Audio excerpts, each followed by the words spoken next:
Tara na at makipag-ututang dila kay Laika Barista!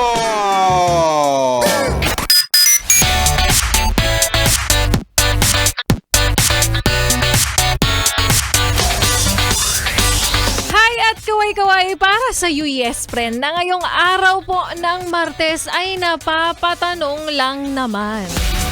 Bakit kaming mga kababaihan isang oras sa harap ng salamin bago umalis ng bahay?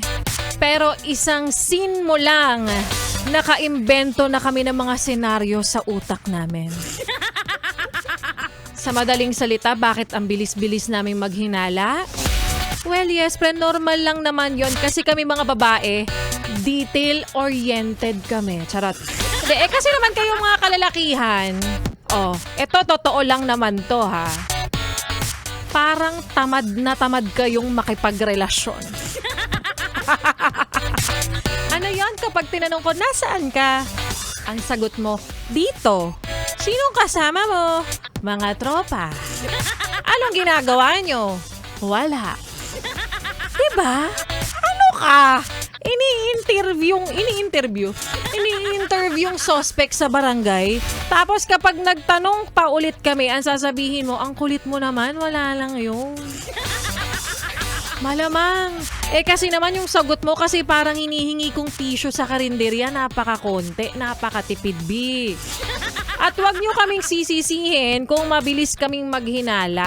Kasi minsan, mas clear pa yung explanation ng delivery rider kesa sa inyong mga kalalakihan na kayo. 'Di ba? Ano yung sinasabi ng delivery rider? Ma'am, nasa tapat na po ako ng tindahan na may asong galit. Ganon. Ikaw, tipid na tipid.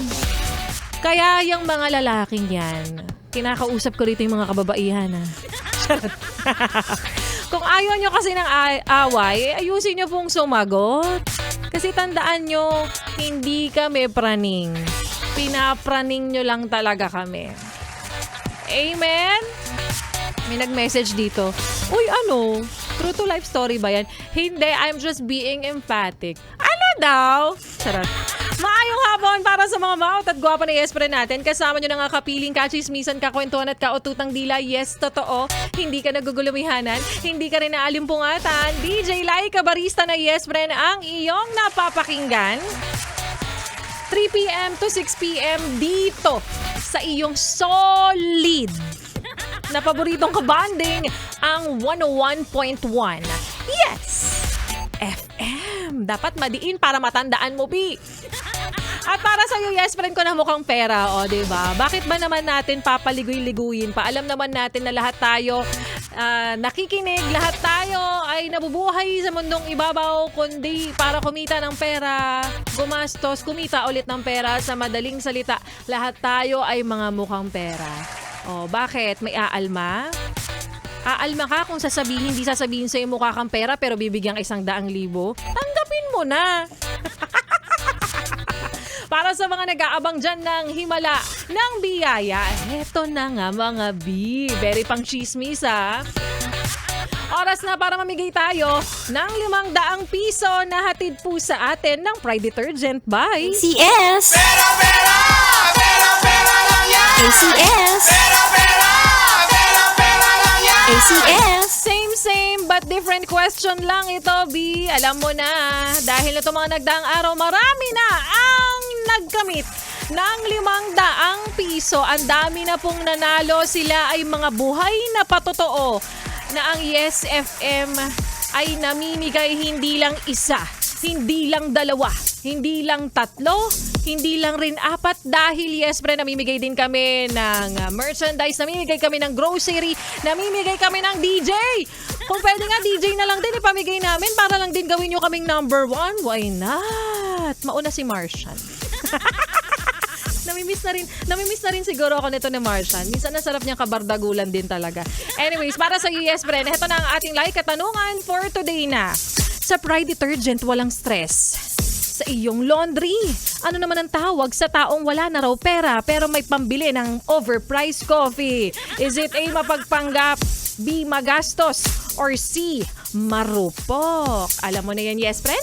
I-message na sa aking Facebook fanpage ang tamang kasagutan. Ang aking Facebook fanpage po ay Laika Barista, LYKABARISTA, yung may blue check. Oo, yan po ang ating legit na Facebook fanpage, mga yes friend. Kaya para sa iyo na hindi pa po nananalo, ito na ang yung tsansa na makakuha ng 500 piso. At para sa mga nanalo na dyan, ipagkalat nyo na dire-diretso ang pamimigay namin ng papremyo dito, ha? Good luck sa aking mapipili na mananalo ng 500 piso na hatid po sa atin ng Pride Detergent. Bye! ACS. Pera, pera, pera, pera lang yan. ACS. Pera, pera, pera, pera lang yan. ACS. At kapalit ng mga ipinamimigay namin, yes friend, huwag mo nang ilipat ang iyong stasyon. Huwag mo na ring ipihit pa ang iyong talapihitan sa kalaban dahil magbabalik po si Laika Barista at mamaya sa aking pagbabalik.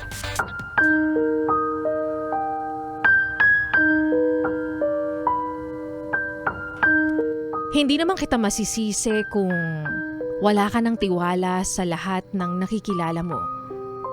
Ilang beses ka ba naman kasing maloko? Pero subukan mo. Baka naman sa pagkakataong ito, tamang tao na to. At yan nga, yes friend, ang kwento na ating mapapakinggan mamaya sa aking pagbabalik para po sa ating Laika Barista Moments. Pero ngayon, magbabalik muna si Laika Barista at batiin ko muna yung mga yes friend natin nag-message na sa aking Facebook fanpage. Happy listening sa inyo. Sa mga yes friend ko na nag-aabang ng 500 piso. Sa mga sumali na nag-message na happy listening. Albert Hermena, si May Kayla Gestoso, si Jeremy Gestoso. Magkapatid siguro kayo, no? Dori Reñales, Ray Caluban, napakadaming sumasali, grabe. Mariel Amohiliar, Nashrin Maranan, Jonathan Calde, Gio Herbuela, Julius Felizardo, Rayson de la Cruz, sabi niya rito. Ate Laika, pa shoutout po ako. Tito ko po sa napakayabang. Nagpapahinga habang nakikinig sa iyo, Ate Laika. Okay po pala. Basta minsan ayusin nyo yung chat nyo, no? From Marinduque daw. Happy listening sa inyo. At sa mga yes pa na natin nag-aabang dyan, huwag mo nang ilipat ang iyong stasyon. Huwag mo na rin ipihit pa ang iyong talapihitan sa kalaban dahil magbabalik po si Laika Barista. Kasama po ang susunod nating kanta na para sa iyo. Para sa iyo, yes friend, na sa mga oras na ito ay hindi pa po naghihilom yung isang araw. Alam mo, isipin mo, gagaling din yan. At kapag Makati na, senyales yan na may bago na siyang nagpapasaya o pinapasaya. Kaya naman, here's Hilom by Bugoy Drilon. Dito pa rin sa iyong solid na paboritong kabanding 101.1 Yes FM. Solid! I can feel that something's changing. Something that I should be saying.